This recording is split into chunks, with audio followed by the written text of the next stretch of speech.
குறிச்சியில் விசசாராயம் அருந்தி மருத்துவமனையில் சிகிச்சை பெற்று வருபவர்களை சந்தித்த பிறகு எதிர்க்கட்சித் தலைவர் திரு எடப்பாடி பழனிசாமி செய்தியாளர்களை சந்தித்து வருகிறார். காட்சிகளை பார்க்கலாம். கள்ளக்குறிச்சி நகரம் கருணாபுரத்தை சுற்றியுள்ள பகுதியில் இருக்கின்ற ஏழை எளிய மக்கள் அந்த பகுதியில் விற்பனை செய்த கள்ள சாராயத்தை குடித்த காரணத்தினால் சுமார் 200 பேர் பாதிக்கப்பட்டதாக தகவல் கிடைத்துள்ளன. இந்த கள்ளச்சாராயம் பருகி இறந்தவர்கள் இதுவரை 36 பேர்,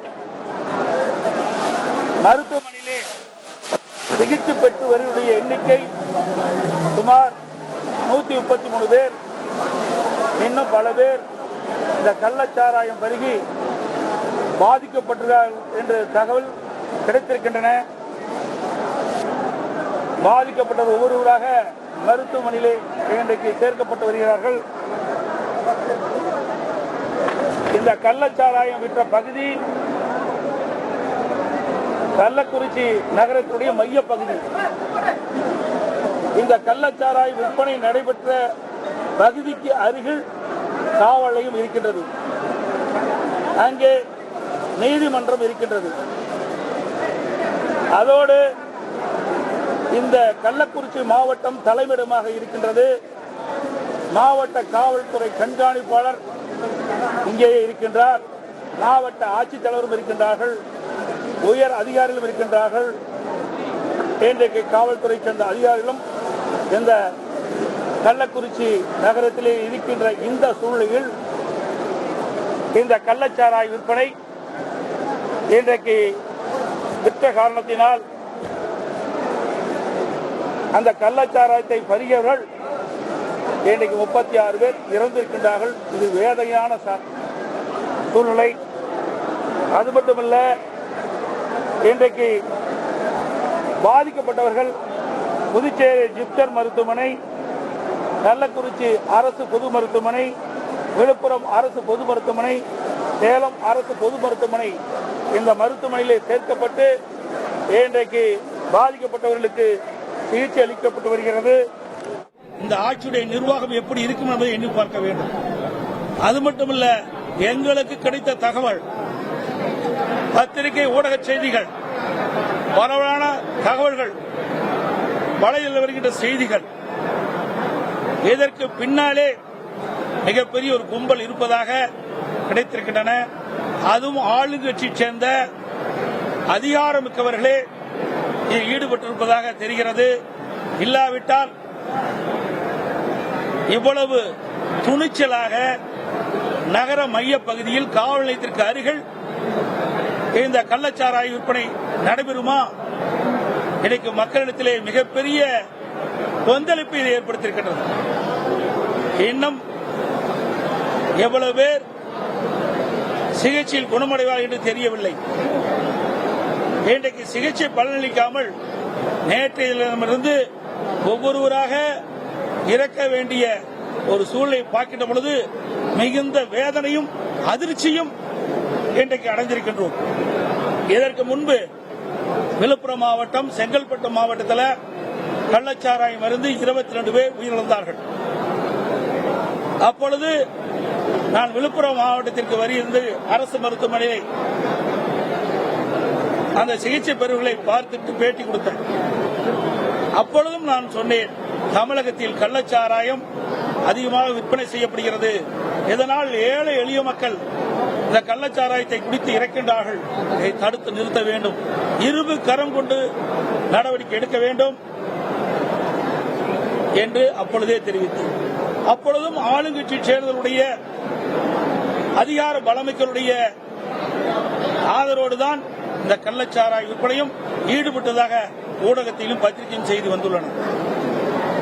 அப்பொழுதும் உடனடியாக முதலமைச்சர் நடவடிக்கை எடுப்பதாக சிபிசிஐடியிடம் இந்த கள்ளச்சாராயம் அறிந்து இறந்தவருடைய நிலை பற்றி ஆராய நடவடிக்கை எடுக்க சிபிசிஐடி ஒப்படைத்தார். இதுவரை என்ன ஆனது என்றே தெரியவில்லை. யார் யார் மீது இவர்கள் நடவடிக்கை எடுத்திருக்கின்றார்கள் இந்த விடியா திமுக அரசு. அப்பொழுது வீர வசனம் பேசி அறிவிப்பை வெளியிடுகிறார்கள். ஆனால் அந்த பிரச்சனை முடிந்த பிறகு அதோடு விட்டுவிடுகிறார்கள். செங்கல்பட்டு மாவட்டம், விழுப்புரம் மாவட்டத்தில் கள்ளச்சாராயம் அறிந்து இறந்தவர்கள், அதற்கு காரணமானவர்கள் யார் யார், எந்தெந்த அதிகாரிகள், எந்தெந்த காவல்துறை சேர்ந்தவர்கள், எவர் மீது இதுவரை நடவடிக்கை எடுத்திருக்கின்றார்.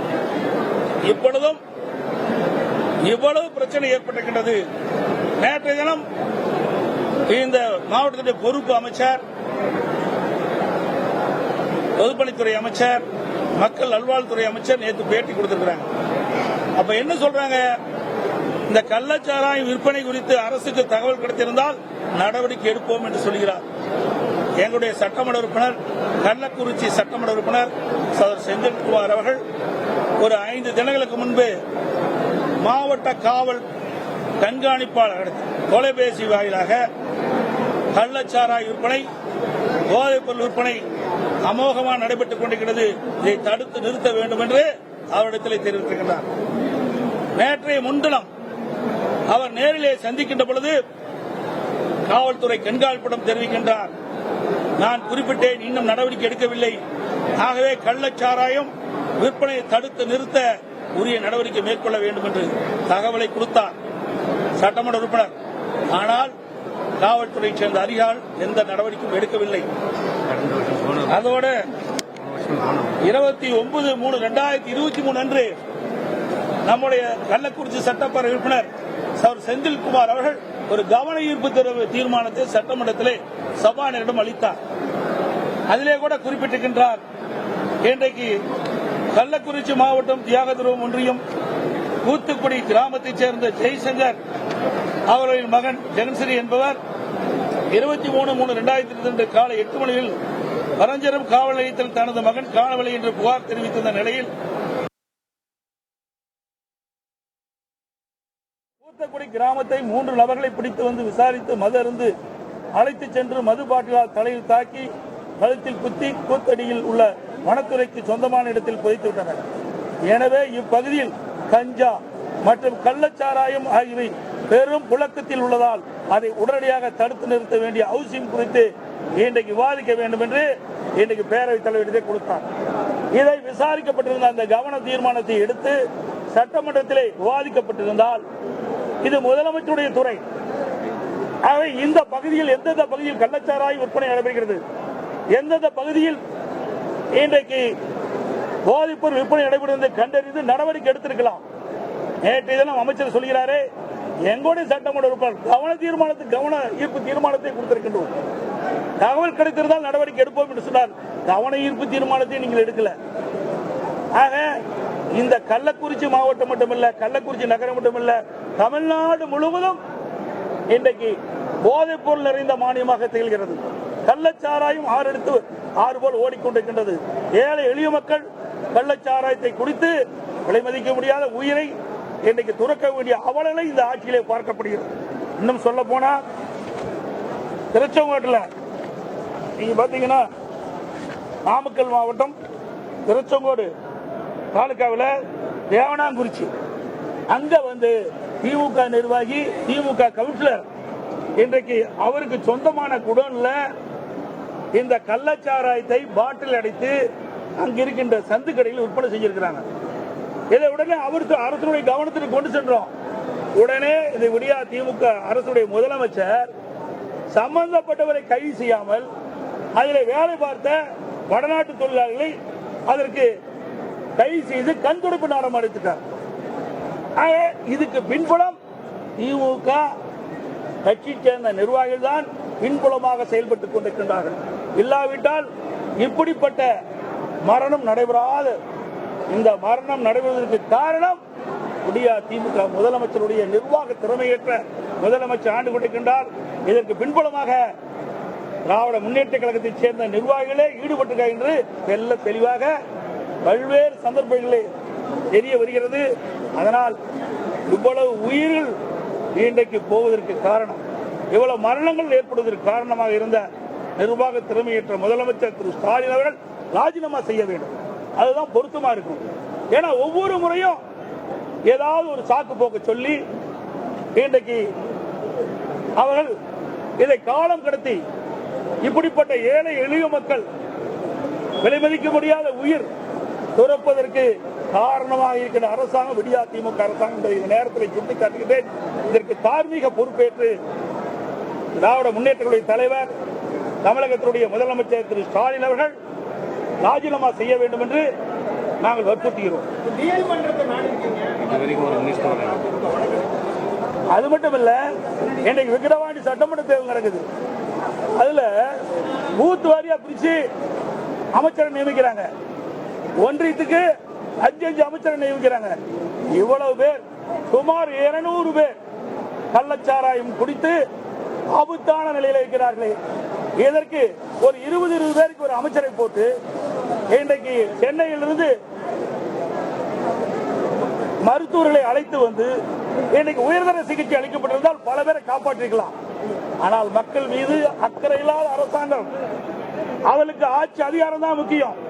ஓட்டு போட்ட மக்களோ, இந்த நாட்டு மக்களோ, இந்த ஏழை மக்களோ பற்றி கவலைப்படாத முதலமைச்சர் இன்றைக்கு விடியா முதலமைச்சர் என்பதை நேரத்தில் தெரிவித்துக் கொள்கிறேன். அது மட்டுமல்ல, நேற்றைய தினம் ஒரு 3-4 பேர் இறந்த பொழுது இன்றைக்கு மாவட்ட ஆட்சித்தலைவர், மாவட்ட காவல்துறை கண்காணிப்பாளர், இந்த மாவட்டத்தினுடைய திமுக மாவட்ட செயலாளர், சட்டமன்ற உறுப்பினர் அருகில் அமர்ந்து பேசுறாங்க. இன்னைக்கு எல்லாத்துக்கும் வெட்ட வெளிச்சமா தெரியும். இதில் இறந்தவருடைய குடும்பத்தை சேர்ந்த ஒருவர் தொலைக்காட்சியின் மூலமாக பேட்டி கொடுக்கிறார். கள்ளச்சாராயம் பருகிதான் எங்கள் குடும்பத்தை சேர்ந்தவர் இறந்தார் என்று. ஆனால் மாவட்ட ஆட்சித்தலைவர் என்ன சொல்கிறார்? வயிற்று வலியால், வயிற்று போக்கால் இறந்தார். இன்னொருவர் வயதான காலத்தினால இருந்தார் என்று சொல்றார். இன்னொரு உயிர் போயிருக்கின்றது, அதற்கு வலிப்பு வந்து இறந்தார் என்று சொல்றார். எவ்வளவு பச்சை பொய்யை ஒரு மாவட்ட ஆட்சித்தலைவர் சொல்கிறார். இந்த அரசுக்கு முட்டுக் கொடுக்கிறார். இப்படிப்பட்ட அதிகாரி இருக்கின்ற பொழுது இப்படிப்பட்ட ஏழை மக்களுக்கு எங்கே நீதி கிடைக்கும்? ஏழை மக்கள் இப்படி காப்பாற்றப்படுவார்கள்? ஒரு மாவட்ட நிர்வாகமே ஒரு தவறாக, ஒரு முன்னுதாரணமாக நேற்றைய தினம் அவள் கொடுத்த பேட்டியிலிருந்து தெரியுது. தடுப்பு மருந்து தமிழ்நாட்டிலே இல்லை. இந்த தடுப்பு மருந்து தமிழ்நாட்டிலே இல்லை. அது மட்டுமல்ல, அதிமுக ஆட்சியில கள்ளக்குறிச்சி மாவட்டத்தை நாங்கள் அறிவித்தோம். இந்த மக்களுடைய கோரிக்கையை ஏற்று அதோடு இந்த மாவட்ட மக்கள் இருக்கின்ற முன்னாள் அமைச்சர் சகோதரர் சிவி சண்முகம், குபர்குரு அவர்கள், இன்னும் முன்னாள் சட்டமன்ற உறுப்பினர்கள், எங்களுடைய சட்டமன்ற உறுப்பினர்கள் கோரிக்கை வச்சாங்க. அவருடைய கோரிக்கை ஏற்று இங்கே ஒரு அரசு மருத்துவமனை கொண்டாந்தோம். அந்த மருத்துவமனைக்கு தேவையான மருத்துவர்களோட நியமிக்கல. நல்ல மருத்துவர்களை இங்கே நியமிக்கப்பட்டிருந்தால் இவ்வளவு பெரிய மருத்துவமனை கட்டி கொடுத்திருக்கிறோம். 400 கோடியில அதுக்கு தேவையான மருத்துவ கருவிகளை வாங்கி வைத்திருந்தால் இந்த ஏழை மக்களை காப்பாற்றிருக்கலாம். அதுவும் தவற விட்டு விட்டார்கள். ஓமி பொசோல் இந்த வியாதிக்கு முறிக்கிற விஷத்தை முறிக்கிற மருந்து தமிழ்நாட்டிலே இந்த மருந்து கிடையாது. இல்லை, ஓமி பொசோல். அது மட்டுமல்ல, இந்த கள்ளச்சாராய அவளுக்கு குணமடை செய்ய வேண்டும் என்றால் இந்த ஓமி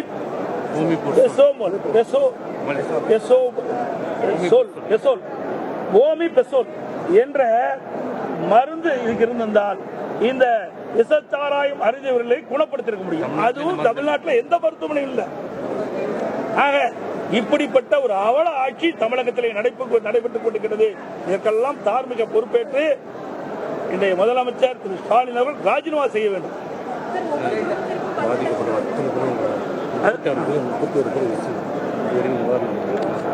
அதோட இன்றைக்கு கள்ளச்சாராயம் குடித்து இறந்தவர்கள் குடும்பத்திற்கு எனது ஆழ்ந்த இரங்கலையும் வருத்தத்தையும் தெரிவித்துக் கொள்வதுடன், மேலும் மருத்துவமனையில் சிகிச்சைக்கு அனுமதிக்கப்பட்டு சிகிச்சை பெறுகின்றவர்கள் எல்லாம் உள்ள இறைவனால் அவர்கள் பூர்ண நலம் பெற வேண்டும் என்று நேரத்தில் தெரிவிச்சுக்கிறேன். அது மட்டும் இல்லாம ஒரு குடும்பத்தை சேர்ந்தவர் அவருடைய தாய் தந்தை 2 பேருமே இருந்துட்டாங்க. அவருக்கு 3 குழந்தைகள் இருக்கின்றது. ஒரு பெண் குழந்தை, அதுக்கு +1 படிக்குது, 11ஆம் படிக்குது. இரண்டாவது 2 மகன்கள், ஒன்று 9வது படிக்கிறாங்க, ஒன்று 8ஆம் படிக்கிறாங்க. 3 பேரும் அவருடைய முதிர்ந்த பாட்டியோடு தான் வசிப்பதாக இருக்கின்ற சூழ்நிலை இருக்கின்றது. ஆகவே பெற்றோர்களை இழந்து வாரிடும் இந்த குழந்தைகளுக்கு அனைத்து இந்திய அண்ணா திராவிட முன்னேற்ற கழகம் அனைத்து உதவிகளும் செய்யும். அவருடைய கல்வி செல்வை அரசாங்கமே எங்களுடைய கட்சியை அதிமுக கட்சியை ஏற்றுக்கொள்ளும். அது மட்டுமல்ல, இந்த குழந்தைகளுக்கு 10 ஆண்டுகளுக்கு இந்த குடும்பத்திற்கு மாதந்தோறும் 5000 ரூபாய் அனைத்து இந்திய அண்ணா திராவிட முன்னேற்ற கழக கட்சி வழங்கும்.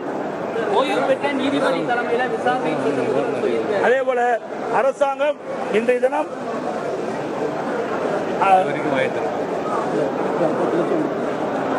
இன்றைக்கு விடியா திமுக அரசுடைய முதலமைச்சர் திரு ஸ்டாலின் அவர்கள் விஷசாராயம் குடித்து இறந்தவர்களுக்கு குடும்பத்திற்கு தலா 10 லட்சம் அறிவித்திருப்பதாக செய்திகள் தெரிவிக்கின்றன. உண்மையா? எனக்கு வரும்போது கிடைச்ச தகவல் அறிவிச்சிருக்காங்களா? இது போதாது, அத்தனை பேரும் ஏழை குடும்பத்தை சேர்ந்தவர்கள். அதனால ஒவ்வொரு குடும்பத்தை இறந்தவர் ஒவ்வொரு குடும்பத்திற்கும் அந்த ஏழை குடும்பத்தை சேர்ந்த காரணத்தினால் அவருடைய உழைப்பினால் தான் அந்த குடும்பம் வாழ வேண்டிய சூழ்நிலை இருக்கின்ற காரணத்தினால் இது 10 லட்சம் போதாது, அதை உயர்த்தி ஒவ்வொரு குடும்பத்திற்கும் 25 லட்சம் ரூபாய் வழங்க வேண்டும் என்று இந்த அரசுடைய கவனத்தை கொடுக்கிறேன். அதோட இதுல தகுதியானவர்கள் இந்த குடும்பத்தில் இருக்கின்றவர்களுக்கு ஏதாவது ஒரு வேலை அவர்களுக்கு இறந்த ஒரு குடும்பத்திற்கு வழங்க வேண்டும் என்றும் கோரிக்கை வைக்கின்றோம்.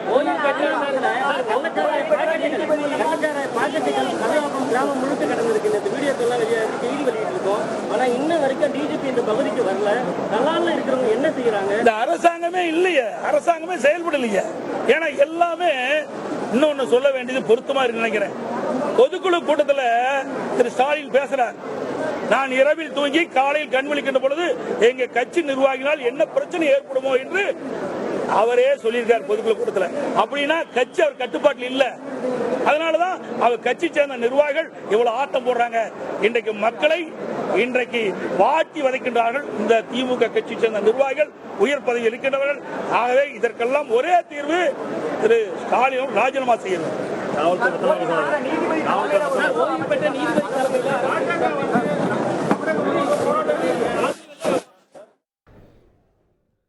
உயிரிழந்தவர்களின் குடும்பத்திற்கு 25 லட்சம் ரூபாய் இழப்பீடு வழங்க வேண்டும். அதேபோல் அவர்களுடைய குடும்பத்தில் ஒருவருக்கு அரசு வேலை வழங்க வேண்டும். பல முறை சட்டமன்ற உறுப்பினர் புகார் அளித்தும் எந்த நடவடிக்கையும் எடுக்கப்படவில்லை என்கின்ற குற்றச்சாட்டுகளோடு சேர்ந்து அதிமுக தரப்பிலிருந்து தாய் தந்தையை இழந்த அந்த 3 குழந்தைகளுக்கான கல்வி செலவை நாங்கள் ஏற்றுக்கொள்கிறோம், மாதத்திற்கு 5000 ரூபாய் அவர்களுக்கு அடுத்த 10 ஆண்டுகளுக்கு வழங்குவோம் என்கின்ற அறிவிப்பையும் அதிமுக பொதுச் செயலாளர் எதிர்க்கட்சி தலைவர் வெளியிட்டிருக்கிறார். அதோடு அரசின் மீது பல்வேறு குற்றச்சாட்டுகளையும் முன்வைத்திருக்கிறார். செய்திகளை உடனுக்குடன் தெரிந்து கொள்ள உடனே சப்ஸ்கிரைப் பண்ணுங்க.